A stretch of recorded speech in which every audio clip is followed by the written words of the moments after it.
Let's talk about facts when I say that I've been here a while. Walk in my shoes, I can tell you, you won't make a mile. I am the judge and the jury, so put them on trial. Murder is foul, allow me to teach a new theory, the purpose is vile. There's no coming back, so you can eat shit with a smile. I've been in the game, ran up the bag, just to put it in the pile. Create the frame, bought up the land, now we ain't. Tell me a little about the Elm City Nation, man, because you started a movement, and at that time, I was in high school at that time, and it was strong. I just know that everybody was coming to school, and they was like, I'm signing up with Elm City Nation. Yeah. I'm signing up with What high school did you go to? Hill House. Okay. I was like, I'm signing up with Elm City Nation. Everybody, like, and then it was, I couldn't remember what it was, but it was something once you sign up. Did you get like a card or something? You got the badge around You got the badge around your neck. They started coming to school with the badges. And shit. I was like, hey, everybody else, City Nation, what's that? Yeah, like, right. I just knew Scott. I was brought up with older people, so it was like I knew Scott. I was like, I'm not going to get down with the L City Nation. Not.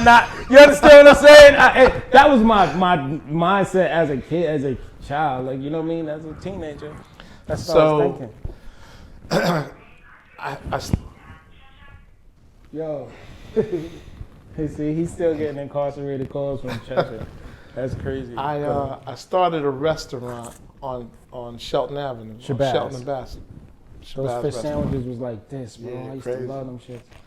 And it kind of like became the Arnold's after Happy Days, you know, where everybody would come to my restaurant after school. And they were coming from all the different neighborhoods. At that particular time, Steezo was popping in hip hop. And I would have a DJ out in the front, and we would have all kinds of guys come over there rapping and spitting. All the guys from the Trey could come over, the guys from the island, all the different guys from all the different communities would come over. We used to go to Ash Barbershop, which was popping at the time. Unique was next door to me. He used to do everybody's clothes, similar to how Dap was doing it in New York. And that particular block was popping. And Bassett Street Park was popping too. It was pretty much the whole hip hop movement. And the violence had started to kick in. And the whole crack era was going in a million miles a minute. And everyone was making money at one time. You started seeing the different cars and the spoiler kit cars and the Jettas and the Maximas and the Volvos, the rag tops, and everything was, you know, New Haven was on fire. And then the violence came in, and you started seeing people from different neighborhoods that used to hang together, and we all used to hang at Gulf Street Park, all have fun together, shoot dice together, do all that kind of stuff. Now you start seeing them warring with one another. And then we started seeing a lot of death in New Haven. And it really impacted my restaurant because everyone couldn't come like they used to come. And it affected barbershops. Everybody was like, you couldn't go from one neighborhood to the other neighborhood, and it got really, really violent in New Haven. New Haven was pound for pound one of the roughest towns in America. And not only that, Bridgeport and Hartford was also. And I kind of look at Bridgeport, Hartford, and New Haven as different boroughs, right? And if you put them all together, you got like a Philadelphia or something like that. And it's kind of rough like Philadelphia, those three cities, if you kind of like analyze the three of them. And it impacted my business. So, and it also impacted all of us because we were seeing something that we've never seen before. And people were starting now going to jail. They were like, and it's interesting, when you look at the opiate crisis and you look at the crack crisis, I mean, we were seeing girls that were prom queens that were now fiends in the community. And you heard that through the rap music, right? And they were really just telling the truth of what we were all kind of like analyzing. And when we seen this downslide of the culture and downside of the community, as I had stated before, it definitely impacted me business-wise. And I was trying to figure out how to survive through this new thing where I had to go from this neighborhood to that neighborhood, and everybody just couldn't come to me anymore. And that's when I started getting into the clothing industry, and I would fill up vans with leather jackets from Harlem and 125th Street, and we would go to Congress Avenue, we would go to the jungle, we would go to the island, we were just hitting everybody off with leather jackets. And we did good with that, and I closed the restaurant down, and then I started getting into the fashion. And then out of that, there was a huge beef. We talked about Shorty Drip and Bink and that whole war that was, I shouldn't even say a war, but a hip hop battle, I should say. Because I wanted to say, like, even with you having like Shabazz, and it kind of like helped out a lot to have so many people to come to that establishment and be a part of that, because it helped you, you know, squash a lot of problems going on in the city. So that made me a mediator. Right. And I had respect from all the different crews. Everyone. So I decided to start an organization called Elm City Nation to stop the violence that was going on in the city. So I had representatives from all the different crews come together. In the beginning, it started with maybe about 16 people. And we had our first meeting in Science Park. And we did it quietly. Nobody knew about the meeting. All these other people were trying to, you know, do meetings, but they had cameras and all the press there. And, you know, the people were trying to take all the credit and get in front of cameras and, you know, try to, like, you know, get all the credit for trying to stop the violence, which wasn't bad. John Daniels had became the mayor. At that particular time. Black mayors are starting to politically come up, from Jesse Jackson running for president. So you had David Dinkins in New York, you had Tom Bradley in LA, you had Washington and Chicago. All these black mayors are now popping up in all these different cities. And it was about the Black Power movement was coming back. Now you saw Farrakhan coming in. And eventually it came up to the Million Man March. Right, and a lot of us were galvanizing, organizing, and mobilizing young black men to stop the violence. So people say that that nothing has really ever happened around the violence. That's a lie. We've always tried to stop the violence. Right. We've always mobilized and marched and protested against it. They say that we only march and protest when police officers kill blacks, but we've always have been working, trying to stop the violence in the community. Business owners, they don't get the credit that what they've done. Funeral directors, pastors, preachers. Yeah, I've been to so many meetings of individuals trying to stop the violence in the community. But I know if there's bigger forces trying to keep the violence going. Has it ever been a consideration on your part to go into higher politics? People have asked me to get into politics throughout my whole 35 years, and I never wanted to be a politician. I always wanted to keep my own voice. I never wanted to be a part of a party. I always wanted to be able to challenge them and try to keep them, in reference to checks and balances, accountable to the people. Gotcha. That was my choice. You feel like it's like a dictatorship when it comes to that? I just didn't, because if the party's going that way, you got to play with the party. And I never wanted to play party politics like that. You know what I mean? I wanted to be my own voice. I didn't want nobody else to tell me what my voice is or which way I should vote. I want to vote the way I want to vote, or listen to the people and say, listen, I'm rocking with the people. Always go with the people, man. That was my choice, but you know, some people said that I should have been a politician, but I chose not to. You'd be a sure win, definitely, if you went. If you did do that. But you still got to be happy with yourself. And I always wanted to stay in entertainment. I always wanted to be myself. I always wanted to dress the way I wanted to dress. I always wanted to be able to talk to whoever I wanted to talk to. I can't talk to him because I'm elected. I just like being with the people, man. Yeah, man, because if we went and had a drink, man, a lot of people would talk on the side of us and they'll never know that you're the president of the NAACP. Right, so I mean, I was a party promoter. I stayed in the clubs. I stayed in the business. I started First Fridays.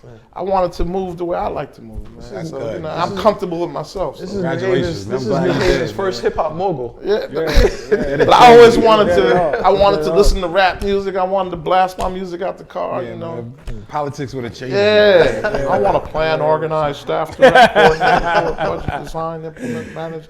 I know how to do it. You know, I know how to say all those big words. Would have been calling you Scotty. You know what I mean?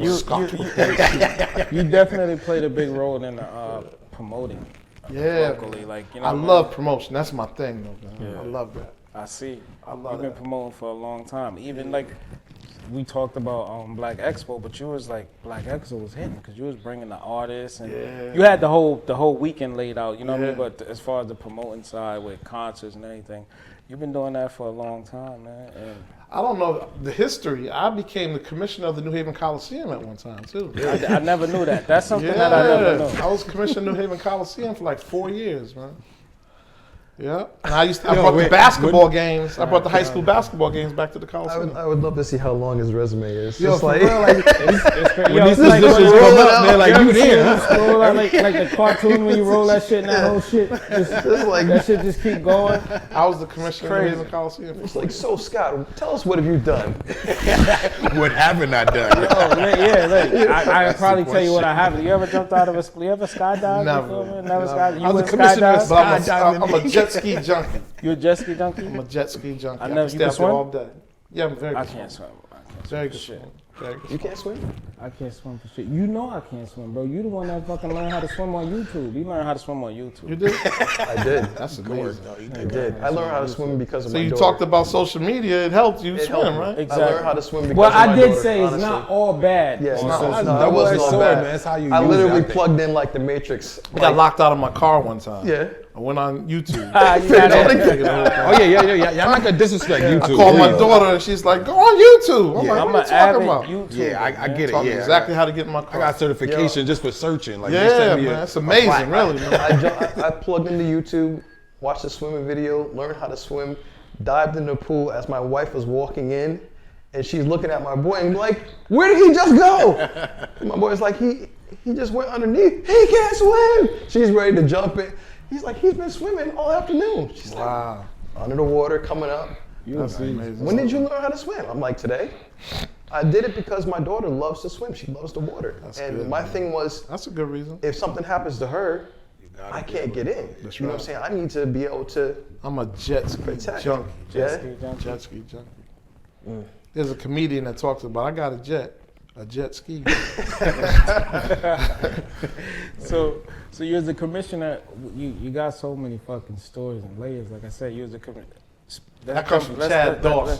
Let's jump up. Let's jump Bad up to Chad that. Dawson. You was Big a shout out to commissioner my dog. at the Coliseum years ago. Years ago. So we can jump up into you're the boxing commissioner.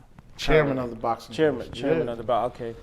currently. Currently. Right now. At what's that for? The state of Connecticut. Oh, that's for the state of Connecticut. Yeah, for the Okay. state of Connecticut. And So, shout out to Chad Dawson. I'm sorry, Right. I didn't mean to cut yeah, you off. That's I mean, no, Chad was tearing the amateur circuit up.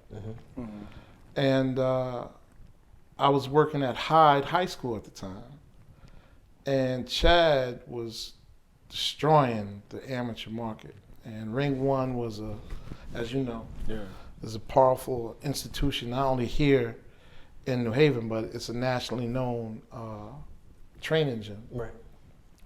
So as Chad was going up, you know, I was kind of like going to all his fights and supporting him and all that kind of stuff. And me and him became very close, along with his brothers. And Chad really moved up the ranks all the way to becoming a pro fighter. And then he went to go all the way up to be the light heavyweight champion of the world. Really, Chad has a lot to do with all of this too, man. Because Chad, he got to get his props for what he's done for New Haven also. He's an icon. And he put New Haven on the map in reference to, you know, boxing. And he represented the hip hop culture too. He was a very good dresser. He had a very good eye for talent. Speaking of dressing, you know I dressed him a couple times. You did? Yeah, street alumni. When he Okay. first started, I did like. I think I remember Chad, that I too. did a couple of your fights. What's that? Camera 3 you be working on? Camera I did a couple of your fights, yo.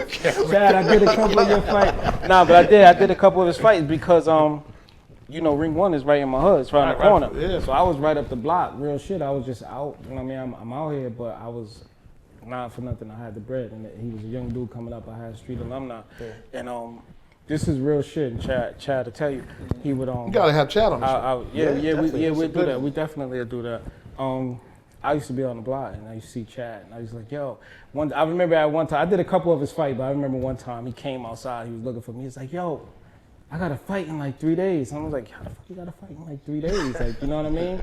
But I did a couple of his fights. Yeah. So the dude that was making it for me, because I was getting it custom made, the dude that was making it for me, he had all the sizes and shit. He's a boxer, so he's the same size every time. You know what I mean? So I whipped it up. But shout out to Chad. I did a couple of his fights, man. Street definitely shout alumni, out to Chad. man. Chad's Definitely car definitely. game was crazy. His car game. His whip his game car was game crazy, man. And he represented that really. He was at one time. I even heard Mayweather say that he was like 1 pound for pound the greatest fighter in the world, and he was really doing his thing. And he had a nice movement and a great career.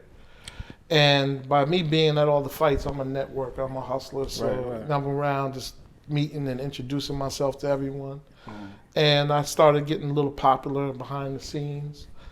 And eventually, the governor, Malloy, was at a fight. And he was like, Scott, what are you doing?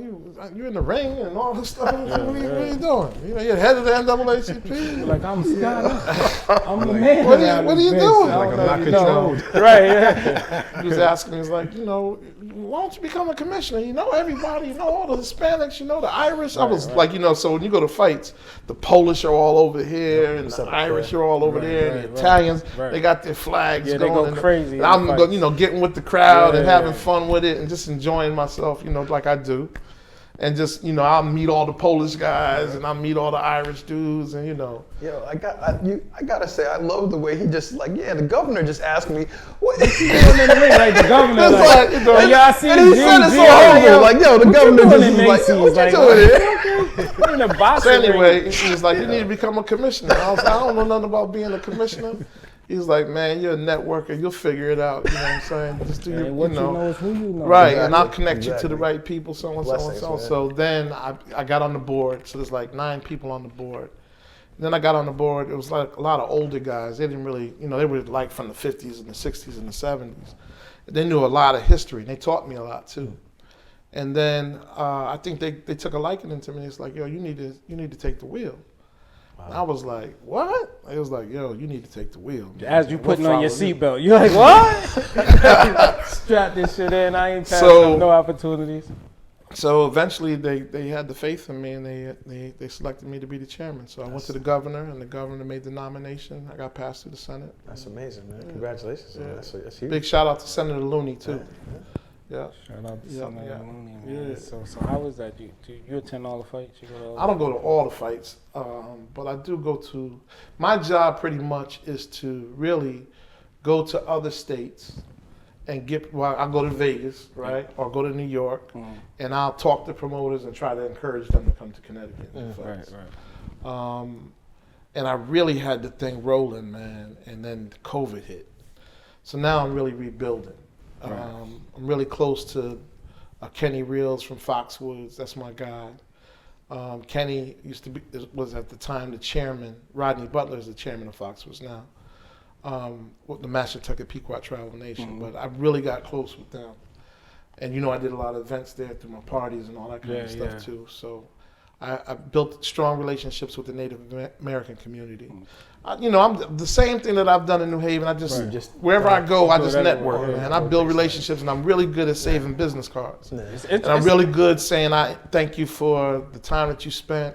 Let's keep a relationship. Let's keep going, and I'll keep sending emails and sending text messages and wish you happy birthday and Merry Christmas to you. And then, you know, when I'm in your city, I follow up. You know, just general networking skills. You know. And, go ahead. No, I was gonna say it's interesting because with the COVID, when boxing came back, those fights were here. That's right. Those we had when you know what I mean. A lot of them people were at didn't know Mohegan. that. Right, because they didn't have no crowd. A lot of the fights were at Mohegan. That's right. A lot of the fights was right here That's in right. Connecticut. A lot of people didn't know that.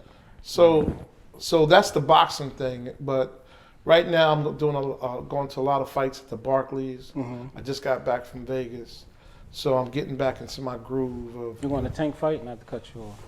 I think you asked me that before. I'm not Did going I? to go to the Oh fight. yeah, you're gonna. I gotta I'm do gonna it. be there. Yeah, I got to got- do I a got family tickets, I thing. got But tickets. Tank's my guy though. Yeah, okay. They're out of Baltimore. Yeah. Those are my people. Now Cassius Chaney, who's from New London, who's big with the New London NAACP. He played basketball for UNH, but he's a heavyweight boxer now.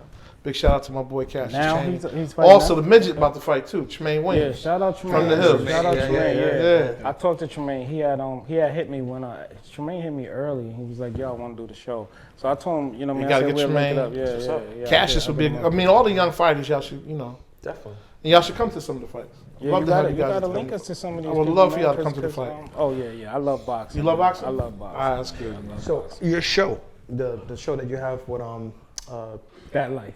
I know the show, Big Rich. Big Rex, yeah. Yeah, tell us. I mean, how did that all? You've been in the entertainment, so it's kind of like a no-brainer. But what was the idea behind that? So, I've also been in television for a while. So I signed a contract with Tribune Broadcasting, probably in around 2012, 2013, to work on community engagement with them and helping them with their marketing. And I eventually started working with Pix 11 in New York Station on 42nd Street. And out of that, I built a strong relationship in the television industry. And I worked with, at that particular time, with Summer Jams. I got Summer Jams on television. Okay. I got the deal with the Apollo Theater. I did all my Harlem, relationships, man. I just started working the whole thing. I did Rucker Park at the time, and I started working with Chris Gotti, and a big shout out to my boy Chris Gotti. Irv Gotti and that whole crew, and Murder Inc. So I had all those relationships, loud music, and all of the individuals around that. We started doing television deals, and I started working with Vibe magazine with Daytwan Thomas. Big shout out to my boy Daytwan. And out of that, around 2017, 2018, I was going to put my own TV show together. It was going to be a hip hop TV show. And my man that was my partner, he got cancer. And the deal fell through, to make a long story short. I'm not going to go into all the details about his health and all that stuff, but long story short, he got back on his feet. And when he got back on his feet, we were putting the show back together, meaning That Life. And a lot of the major hip hop shows had all fell. Right. I was working with Free up in Boston, who used to be on 106 and Park. Yeah. Okay. And try to work her into it. A lot of this stuff didn't pan out. But this kept the drive. My son wanted me to keep getting the thing going. Really, big shout out to my son, Karan. He kept pushing me, Dad, when are we going to get the show going? Keep the show going. The motivation. So he's my assistant executive producer Nice. of the show. That's what's up. Reg was driving me crazy. He wanted the show to get back up and running. So they kept pushing me. And eventually we got the show going. And I cut a deal with WTNH that's now owned by Nexstar. Okay.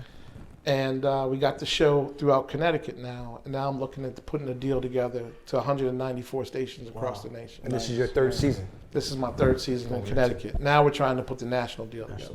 And for everybody that don't really know what That Life's about, can you elaborate a little bit on what? So That Life is a lifestyle show, a hip hop show. I'm not on the show. It's nothing but a voice for young people. Right. I want to showcase The talent. bosses are never usually on the show, man. We get that down. But anyway, this is strictly for young people, right? So I just want young people to be the voice. I want young people to keep the culture going. I'm really, I don't even understand what's going on now, but I always remember that I had nobody that I could come to that could put me on. So I always wanted to be that dude when I had the relationships and the resources to put young people on. So they would have at least a leg up that I didn't have at that particular time. So I just want to be, a resource and an advocate. Curtis Blow was always like that for me. So big shout out to Curtis Blow. Yeah. Actually, I gotta tell you about me and Curtis Blow. Me and Curtis Blow are putting a hip hop union together for the old rappers, so they can have fringe benefits, health benefits, and pension plans. Nice. So I'll be making a big announcement about that too. That's huge. at the NAACP National Convention in July in Atlantic City. Nice. So I've always kept a good relationship with Curtis Blow, Chuck D, Dougie Fresh. We're all a part of this. Look up the Hip Hop Alliance, hiphopalliance.com. So that's another initiative that I'm working on. But back to That Life TV show, I just wanted to have a stage for Connecticut hip hop and also a stage for national hip hop, underground hip hop. I want to keep dance involved. I want to keep the DJ involved. I want to keep graffiti involved. Culture. I want to keep the hip hop culture alive. So we're going to Minneapolis to check out the whole hip hop scene in Minneapolis. We're going to be going down to Charlotte, North Carolina. We're going to be going to Philadelphia.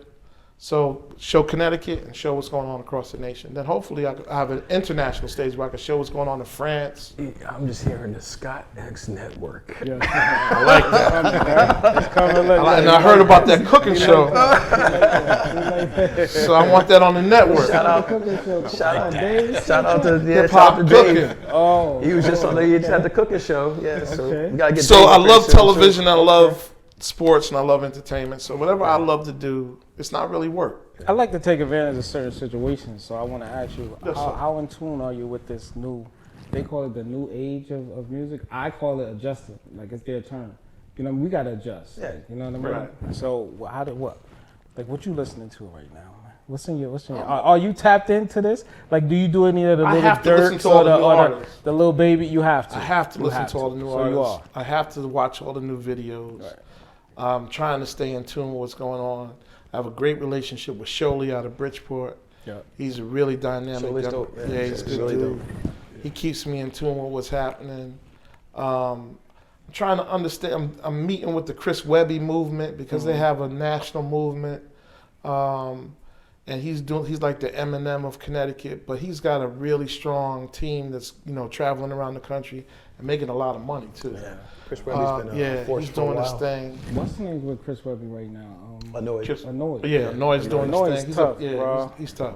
Annoyed's tough. He's tough. So I'm trying to figure out the 25 and younger. Yeah. There's a young kid named Little Fifth up in Hartford, and he's with that whole what's the name of the dance the kids got, man? It's not Get Light. Crazy. But what you call it had this The snow. Yeah, I know. Yeah, they all do the dance and stuff like that. So the kids got their thing going on too. I remember when we was 15, 16 years in high school, beating on the tables and spitting and stuff like that. So I'm wondering what the kids are doing now. Yeah. And I think those kids should have a platform. Absolutely. So I just want to give them a stage where they could do their thing. So one thing that I would also say to you guys, also give them young kids an opportunity to come up here and let them have a voice also, because if they don't, all they're going to do is go to the streets. Right. So they need to have some guidance from you all. And also, if they want to run something by somebody, they need OGs that they can call also. That's So, a fact. And that's what we you know what I mean? Man, We can't blame them if we ain't going to sit at the table and chop it up with them. absolutely right. And even if you don't agree with it, you still got to listen to it. Gotta listen, because they all They need somebody to listen they need to. somebody to bounce it by definitely. too, you know? Definitely. Yeah. That's what it's about. And they don't need to be judged. Right. No. Right. Right. It always got to Right. be. I may not like the music, man, but It don't matter. party. Yeah, Go yeah, there. yeah. Yeah, one thing I can say, whatever you're doing right. Right. I had The to crowd is popping right now. I had to call my wife old the other day because I said I was listening to the baby. And she was like, "You mean Little Baby?" I said, "No, that's a different person." She said, "Well, there's two different ones." I was like, "You know how I know you just turned old because you don't know that there's the baby and Little Baby." It's a few babies. I'm like, in it's the house. interesting. Oh, Yeah, it's interesting because I was You in thinking you talking about the baby in the house and shit. so the baby is in Charlotte. The baby, yeah, The the Baby, baby, yeah. Right. the The baby's Baby. in Charlotte. So yeah. I went to the Charlotte Hornets Memphis game okay. while I was down in Charlotte, and I didn't know Charlotte was popping like that. But the whole hip hop scene is strong down there through the baby, and after the game, it was like, and they so little. It's funny, man. They got Phantoms and Lamborghini trucks and stuff like that. It looked like they're 13 years old. And I'm like, The car is so big, and you can see these little dudes. I'm like, oh my God.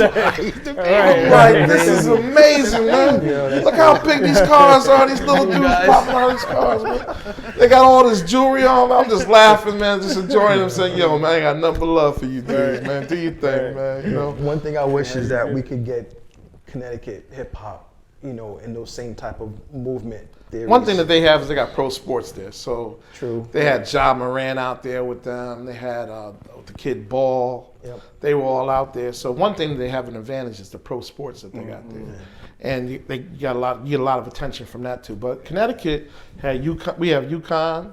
We got to take advantage of that. Right. True. Yeah. We got we have ESPN here in Connecticut, which we haven't really took advantage of. Right. So there's a lot of assets between New York and Boston that we could use. I just think that I was telling Joe is that we need to have about 40 to 50 brothers and sisters from the fashion industry, from the restaurants, from just all sit down and say, yo, how can we, everybody doesn't have to do business together, but let's just support one another. Yeah, that's what happens in Atlanta. That's what I'm seeing in Charlotte. That's what I'm seeing in Philly. And I think it's imperative that we just support one another. Now, everybody doesn't have to, all boats don't have to move in the same direction. Everybody can do their thing or whatever, but I do think that there has to be a conscious effort of developing the entertainment industry. And I think boxing is also an opportunity because we don't have the professional sports here. We could definitely get a strong boxing scene here. And we could make Connecticut the East Coast Vegas. Right, with the casinos that we have here, Foxwoods, Mohegan, the artists could get to us quick. They could dip in here and dip out, you know. We're in the middle of I just think that, we're in the middle of everything. And Connecticut, Boston to New York, I mean, it's all we got to do is just figure out that we want to do this together. So I'm game for, you know, using our platform. Hopefully you'll all use your platform to all promote that. And like with ESPN, I think we got one of our biggest breaks that we got music-wise was with ESPN when they did the poker show. You know, we had music on the first 2 episodes for Tilt. Yeah, I remember you did and Tilt. I mean, 4.6, 4.5 million viewers. That's wow, that's big. That's huge, and that's like, you know, I'm a little kid from New Haven that just got music in front of that many people. Right. But it's like you said, it's getting. I like this kid Dusty Stay True too from New Dusty Stay True is dope. Yep. From New Haven? From New Haven. Yeah, he's dope. He's killing Got it. to tap in. He's from But New Haven. it's putting your Showleys with your Phil Blunts and your Phil Blunts with your Webbies and just mixing and matching that knowledge and getting them, you know, getting Big shout out to my man Phil Blunt. Yeah, Wherever you at, Phil Blunt. I was waiting for him to I don't know where he at. Yo, my man. Is he in camera 3? Camera 3? He might be behind camera too. Oh, my bad. Behind camera too. Okay. Shout out to my boy Phil Blunt. Yo, how dare you not say that? Nah, man. Yeah. But all, you know, all of the artists, there's a huge little fashion industry that's popping up. I like Mindless Thoughts. Shout out to Mindless Thoughts, man. Real dope. Because I like their movement. She's dope. I'm Drea, for Mindless she's Thoughts real dope. the most right now when it comes. You know, not like I support everybody, but Mindless Thoughts, man. I think that girl that's a whole nother issue. But I think she's doing, because we know what she's going through with her partner and shit. So she's doing a tremendous thing. So That's shout my out people, to Mindless man. Thoughts, Yeah. man. That's my people. She's But I think that there's a She's lot of dope. young talent out here that we need to tap in. And, you know, we used to do the fashion shows back in the day. We could get the fashion shows going again. And it's a whole market out here that we yeah, can tap man. into, man. Yeah. I think, And we like, could bring I New think- York and I Boston. think- They could get love too, man. Yeah, because I think, like what you were saying earlier, I think a lot of people don't grasp the whole concept of working together and supporting each other. Like, a lot of people think like you have to work together to support. Like, that's not, you know what I mean? That's not what you have to do. We can support each other without working. I think people think that they You know what I mean? lose something when you support somebody else, and that's not. Nonsense. That's I what it mean, is. I've gotten Yeah. power by helping people, Right. right? Right. So my relation, like I told you, I'll go sit with the Italians, I'll go sit down with the Polish, I'll go sit down with the Jews, I'll go sit down with the Hispanics, I'll sit down with everybody, man, figure out how we could work together. And I think that's power. Yeah. You're able to move into different communities and figure out how to do business and figure out how to just, you know, do because everyone has been really, when we talk back to criminal justice, everyone's been affected by the criminal justice system. Absolutely. And a common denominator that I've seen is that by me working in that particular space, everyone is looking for assistance and help and looking for some type of guidance. And if any way I could assist or help or guide somebody, I'll give.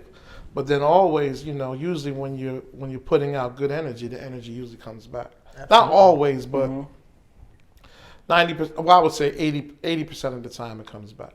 I feel like I gain power by giving it out, like you said. Like, you know what I mean? Yeah. I think that's where my strongest point comes. That's what I think makes you so powerful. Thank you. You know what I mean? To because you're connected. Like it's power in numbers. Like you know what I mean? And people don't realize that. And I just wonder where, with all your connections, even going back, when did you, like the NAACP? I think that's probably what you would say one of your biggest things that you got going on. At what point did you transition into that? Like, at what point did you join the what point did you make that decision of saying, okay, I'm joining the NAACP? So the dude was Roger Van. Roger Van was like the Barack. Big shout out to Roger Van also. Roger Van is the guy that kind of like got me active and involved. And Roger's fighting cancer right now, so I want to give a big shout out to Roger, man. I'm praying for you and I'm praying for your family, my brother. He has prostate cancer, and he's trying to do a whole campaign to educate people so brothers and sisters will get checked around prostate cancer. So if you have not been checked, please go get checked, because he doesn't want any else to get into that type of situation. Definitely. All right, so Roger was like the Barack Obama before Obama, where he went to Brown University, came back to the hood, was trying to register people to vote. He was all active. He was on WNAC radio at that particular time. And he had started a show, and everybody was listening to him. But the upper echelon blacks at that particular time weren't messing with him. I had Shabazz restaurant at the time. So he used to come by Shabazz with flyers. Come on, Scott, help me rap. I'm saying, I ain't messing with that. I'm trying to be the next P. Diddy. You know what I'm saying? He was like, nah, Scott, come on, man. We got to get out here. Everything else he was doing. Exactly right. So Roger was, I'm trying to sell fish sandwiches and chicken sandwiches. I had a DJ out in the fish front. Fish sandwiches and leathers. That's what the sign said. Yeah, fish sandwiches and leathers, man. Yeah. And a bootleg CD too. Yeah. CDs. Yeah. That was fine print. Yeah, that's the fine print. So Roger kept pushing me. He's like, yo, you got to get involved. Another brother, Michael Jefferson, attorney Michael Jefferson, he was out there.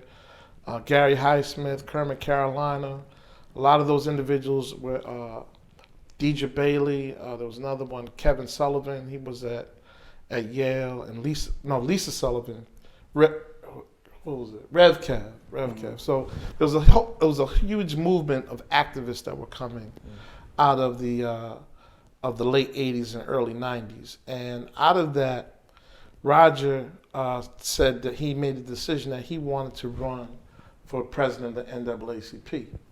And he wanted me to, help him out. And I was like, Roger, man, I ain't doing the NAACP thing, That ain't my thing. He was like, nah, I'm gonna expose you to it. I'm gonna put you up on it. Boom, boom, boom, boom, boom. This is the next level. So I always knew Constance Baker Motley, and my family was tapped into the NAACP also. I remember that they used to have the meetings at St. Louis Church where I grew up at, on Whaley Avenue. So I was looking at it from a distance, but I was like, they was all suit and tie. Yeah. I had the hoodie on, the Timbs on. So I was like, but I always knew it was what's up, and it was black excellence, and I had a lot of respect for it. But, I just didn't think that, culturally it really mixed with me. Right. So Roger said, come on, man, I need your help. So make a long story short, I helped him with the campaign. Elm City Nation backed him up. And we ran against the dude that was the president at that particular time. And we won by a landslide. And after that, people were like, yo, Scott, run my election and stuff. I didn't know what I was doing. I was just doing street team stuff, that we was doing. Music stuff. It's been great. Yeah. That's all we was doing, putting up flyers and, just guerrilla warfare on the streets. Yo, man, put this flyer in your pocket. Man. Here's a fish sandwich. That's crazy. You know what I'm saying? So we was just having fun and just, having a ball out there. Yeah. The flyer, you know what I'm saying, in the bag. That's marketing right there. Man. Yeah, we went to Ash Barbershop and put, vote for Roger on the all the, the thing they put around people's necks or whatever. Yeah. So out of that, Roger became NAACP president, and then he became the state conference president. I'm making a long story short, and then he became the national membership director of the NAACP. And I'm like watching this thing, like, wow, this thing's moving. Roger's moving up. Roger went all the way up to the national COO of the NAACP. And then I got to a point where I got tired of running other people. I said, let me try to run myself. And I ran for the New Haven branch, and I started mobilizing the people, and we came so hard that nobody even ran against me. And HB and them was all with me, his brother and them was all with me, and we came in, and we brought First Fridays. We went and brought the NAACP van. We did membership. We had the van all over the city. We did the big Stop the Violence campaign. We did Stop the Violence marches. We brought the basketball games back. Larry eventually became the head of Freddie Fix-It Parade, and we just started, getting the thing going. We did huge Stop the Violence rallies at all the high schools. We would go do seminars in the high schools. We did the prison program out of Webster. So we got national recognition. I started getting national awards, and then I just started moving up. Mm-hmm. And then they put me up for national board. And then I was like, I'm running from Delaware to Maine now. Yeah. And I was up against Philadelphia, Jerry Mondesire, a very powerful dude. And I beat him by 1 vote. Wow. And that's what kind of like, and me and Jerry became very, very close friends. He passed away. But he became my big brother and started really schooling me on the game, on the national stage. And then he eventually got on the national board, and me and him were running together around the country. And so big shout out to Jerry Mondesire. Hands down, man. You're one of one. For real, right? You are you are New Haven, Jerry bro. Like you are one of one. I was really upset when he passed away. There's not another Scot X. There will not be another. Nah, Scot don't X. say that, man. Yo, we need more. We want more. Yeah, man. New Haven's got. Listen, but I learned everything from New Haven. Yeah. But keeping it a buck with you. But to speak on that, another Scot X, how do these younger brothers become a part of? I think, and I'm dead serious about this, man. I think this is the key. Mm-hmm. I'm giving you the formula. Mm-hmm. The formula is about connecting the dots. Mm-hmm. So we're not separate. We're nothing. But when we work together, right, and we have a common goal, we can make things happen. We just got to figure out and be honest with one another about what you want, and let's figure out how we make our goals happen together. And if we're able to help each other get to our goals together, that makes us strong. Now we add 4 more brothers. We add 6 more brothers. Now we hook up with the brothers from Philly, and we hook up with the brothers from Boston. And now we start getting stronger. Now when you make a phone call, and you get a phone call, everybody picks up. Mm-hmm. Right? When I call Detroit, everybody picks up. When I call Chicago, everybody picks up. When I call Delaware, everybody picks up. Keep your word. If you can't do it, I can't do that. Right. Be solid with your word. Transparency, yeah. Right? Yeah. But if you could do it, make sure you do everything in your power to get it done for that brother or for that sister. Keep your word. And tell people that if you can't do it, you can't do it. Yeah. I got a relationship with him. That's a conflict with him. I can't do that. Right? That's my relationship. My relationships are gold. Mm-hmm. So your relationships are everything. 90% of everything is your relationships. Like you said, it's who you know and what you know. Right. So that's the formula to me. And building that Rolodex. Now, George Frazier out of Cleveland taught me that don't build a Rolodex, build a Solodex. That's your black gold. There we go. So your relationships, every time you go, you get those cards and you build those relationships. And you follow up and be a man of your word.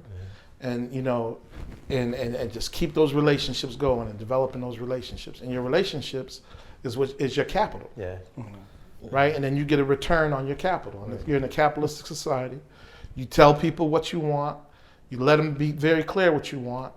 Don't be no confusion, right? And if there's no confusion, then you're gonna have a great relationship with that person. If you start doing slick stuff and start saying sideways stuff and all, don't do that. Right. It's just right. Solid. And that's how you survive in the streets too, right? Right. Yeah. Just be transparent. Yeah. This is what I need. This is the cost or whatever. This is the leather jacket. the leather jacket is solid. Make sure that everything is right. Sell it to them. If it ain't right, I'm not going to give you this one because it ain't right, bro. That's a fact. Or I'll let you know the zipper ain't working. Right. But if you want it, I'll give you a buck off or whatever. Exactly. You go get the zipper fixed for whatever. And then they respect you that way. Right. You know what I mean? So that's the formula that I've been successful with. And that's the recommendations that I give young brothers and sisters. Appreciate that. I agree. That's the 100%, formula. Yeah. That's what we need. Are you part of the Nation of Islam? I was at You one was time. part of the Yeah. Nation of Islam. And right around 98, I faded away. Okay. Right. I faded away. But I've always kept really good relationships. Connections and Yes, stuff. sir. Yeah. Yes, No, I've always that's kept good That's relationships. Yeah. That's good, man. Listen, y'all know. We running, man. We could go. It don't have to stop, man. But at the end of the day, this was a tremendous opportunity to have you here with us, man. To sit and just the stories, man. I know we could go on for days, bro. We could go on for days, but You can talk about First Fridays though. let's get into it then. Let's get into Yeah, First talk about Friday. First Let's Fridays, Let's man. get You into ain't never been to First Let's Friday? get into First Friday. He never been. Me? You never been? You got to come on the Never levels been to then, First man. Friday. Dave, you been to First Friday? Nah. Y'all been to First Friday. I know he been. Y'all ever been to Yeah, First Friday? definitely. Yeah. Ah, cool. You been to First Friday? First Friday had to have like. Come on, But let's get into. But First Friday had to have like I know you had a crazy record. You had a crazy attendee count one day, but at some point like it was like 50. What's it like 5,000. 5,000? I think it was. It might Well, be. that I was don't just know. like a party though, right? That was crazy. Yeah, it's the biggest That party. was crazy for a party. I think it's the biggest party. It's ever. like a Phil Blunt concert. Phil Blunt. Yo, that shit is crazy though, man. Like, First First Fridays was Yeah, every. for real. That was a long run, bro. Long run. That was Very a good long run. for Very good years. run. I seen Very good run. And again, people from New York, New Jersey, We used to say from Baltimore to Yeah, Budapest. I seen Michael John White come out of there. Bro. Yeah, I can't tell you the My amount of boy area Vince codes. Baker used to be up in there. Ray Allen them used to come through. Yeah. We had some good parties, man. We had an area code search. Like that's what Oh, yeah? we used to like get back to the car and be like, so what you got? He's like, yo, shorty from down here. They used to come from all over. They came from They real. used to get man. rooms and shit. Like, real. they used to Yeah. be like, yo, we coming to First Friday. I was like, the All my party? people from Boston calling, coming down. Sean Medina and them from up there, Rhode Island, Providence. Was that that First Friday was at the Teletrack joint though, right? Oh, that was Sports Haven. Sports Haven. Yeah, that was our Sports Haven first crazy. all-white party at Sports Haven. Sports That Haven was a huge was one. man. crazy. Yeah, That was a Sports huge Haven one. was crazy. We had Sports Haven, we had Septembers, we had Club Image. It started at the Colony Inn. Yeah, cause you moved around a lot with Yeah, it. we used to do Septembers up and downstairs. Yeah. Over there by the Merritt Parkway. Yeah. I Remember think that? I could never get in that one, man. It was always packed. Yeah, we packed. Because you didn't get in by 11 o'clock. Yeah, sometimes. you was hit, man. I used to be outside. Yeah, that was one of them joints. Don't even show up if you're not there by a certain Yeah, time. man, I was hard People headed. be there at 9 o'clock in line, around the block. Yeah. I used to get love. You know, I used to know a lot. Here we go. I used to know. Relationships. Yeah. Gotta have relationships. What That's you know, what's up, who though. you No, know. It's that's about You know what I relationships, mean? right? Yo, That's man, I'm at the back door. Yo, Yeah, come on, yeah. man. You He's can get like, one I more got up in you. there. Like, yeah, man. Yo, man, I'll meet you at the back door, man. Scot X the great, man. Yo, good living time, legend, though. man. Good time. Yo, living legend. We gotta get to have a part 2, part 3. I mean, if you would be so kind to bless us again and come back through, you know, I would love to come. as much as you want, please. We got to do something together, though, man. Absolutely. We I know got you to. and I talked about something recently. I'm sorry, go ahead. No, I was listening. No, you and I had talked about like the whole, support thing we was talking about. Oh yeah, we together. want to do a function where we do invite those 40 or 50 individuals. We'll have part of it where we could turn the camera off so people could talk where they don't have to worry about a camera, and then the other part is where we televise it and let everybody have the opportunity to have a discussion about how we develop that network and build around whatever areas people want to build. I mean, I think that this is my opinion. I think fashion is a great opportunity. I think that the hip hop industry is a good opportunity. I think sports and entertainment Yeah. is a great opportunity. I think that whole and one culture kind of like dropped. And I think that needs to be brought back. I think there's a lot of Shout out individuals that didn't go to the NBA. Shout out to Main Event. Yeah, remember Main Event? I should have Main here. I seen Main at Yeah. we did a show with Fat Joe and Ja Rule at the Versus. Okay. And I ran into Main there. And I hadn't seen Main in 10 years, man. I just talked to Main like two weeks ago. Please tell him probably. Scot X Esdaile what's I up, definitely man. will. That's my guy, man. So Main, quick connection. The magazine that Joe and I are working with, Compulsive. I did Main's logo for him. Was that the jumping over the bike? Nah, he has this section in the magazine called Inspired by You. Right. And so he's been giving out like awards and interviewing people for Inspired by You, and publishing it in that magazine, Compulsive. And yeah, so I'll give you Main's number, man. Main's still Please, around, bro. man. You know. I think that whole and one, because when they did that tour, and they were going with the and one mixtapes, Yeah. the NBA was scared. Oh, absolutely. Absolutely. Listen to what I'm saying. Absolutely. They were scared because they were filling stadiums now, right? When they started filling stadiums, more young people were starting to identify with the names of the N1 players as some of the NBA players. Facts. This is fact. That's a fact. They got so scared that it got to a point where they told the stadiums, if you do the N1 stuff, we're not going to do the NBA games anymore.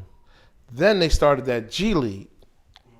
And then they started recruiting a lot of the guys from the N1 to go play in the G League. Yeah. And then they shut that whole, then they bought, I don't know if they bought N1, but all of a sudden N1 disappeared. Exactly. And Yeah. then you could go to Target and get the N1s. Right. But at one time, those sneakers was popping. Yeah. And they started seeing the kids with the long shorts now. Yeah. The N1 shorts is popping too. And it got real tricky in reference to when you started going to those N1 games, the big sponsors were starting to come up like Mountain Dew and Sprite. Exactly. And NBA was shook. That'll be a good show. Get Main down here and have ask Scott them. Cook. Because I remember when it started, we were doing it at Hill House Gym. Yeah. We was doing it at Southern. We were doing it in the parks. Yep. But then it started becoming commercial. Yeah. And it started, and the NBA was like, whoa. They tapped into video games. They tapped into everything, you're right. Yeah. Skip. Yes. He came into the league. Yeah. And then in the summer, he would come play back at Rucker and stuff like that. So, yeah, you got Skip. You got I think that I've always had the NBA connected to the Rucker, right. Which That's right. they probably was already scared of. Like in the summer, I think KD came played down there, at the Rucker, and I think Kobe came down one time with the Kobe Rockets. was down Yeah, there one Kobe time. came down to Rucker. And started getting real Everybody scary. came down, yeah. And then remember when they canceled the league? One time they did like a lockout. Yep. And everybody was. And then all those guys were like, yo, man, we'll go and one on you. We'll go play. Right? And then all that stuff shut down after that. So that's crazy. But I still think that there's an opportunity out there. There's a huge opportunity. And there's a lot of ball players out there that would love to start getting that thing going again. And then the after parties you can kill too with the sponsors. I see y'all getting that thing right around here. we getting it right. We're going to get it right, man. And the concerts could come out of that. A lot of new artist development could come out of that. Fashion comes out of that. our whole culture, man. Yeah, man. So, And that's what it's about, putting it back together. So we could, so I think that we got something that we could work on. It could come out of Connecticut too. Count us in, man. It could come out of Connecticut. Count us in, man. So that's what we restaurants, food, Restaurant week. right? Can't lose with the food. Yeah, man. Count us So in, man. We I think we need to have that meeting. let's do it. Do you agree?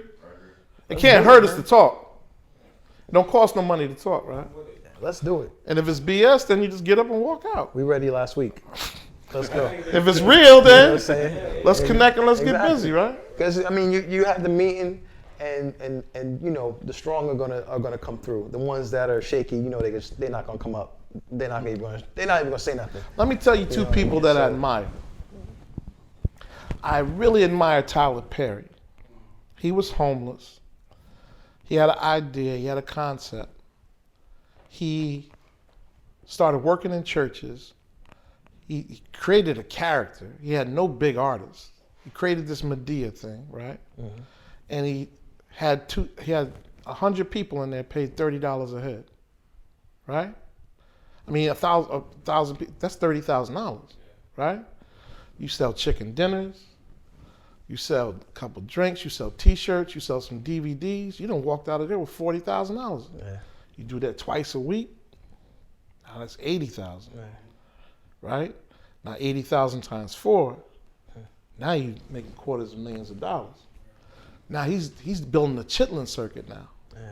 Then he builds it where now he's doing it in like the Palace Theater and the Schubert Theater. Then he starts doing it like in 4,000 seaters. But he built it from nothing. Right? And I tell these artists now, I said, you got 5,000 likes and all that stuff. Just get 100 people in the room and charge them $30 a piece. You made 3 G's tonight. Mm-hmm. Sell some T-shirts. You say you a hustler. Yeah. Right? Sell some leather jackets. Sell some hoodies, right?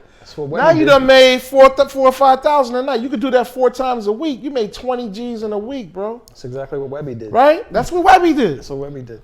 He took the same Tyler Perry formula and became a millionaire off the hip hop industry. Easy. And the brothers that built the culture are not doing it. Exactly. I said it only starts with 100 people.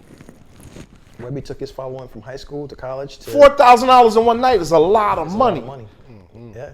Right? Yeah. If you could do that 4 times a month, you made $16,000. You're good. You're making $160,000 a year. You're a middle class brother off of hip hop. It's not. I'm asking guys, how much money are y'all making? Right? You're in the studio and all that, but are you making any money? Once again, if you could just get 100 people in the room, I don't care if you have 10,000 likes, just get 100 people to give you $40, bro.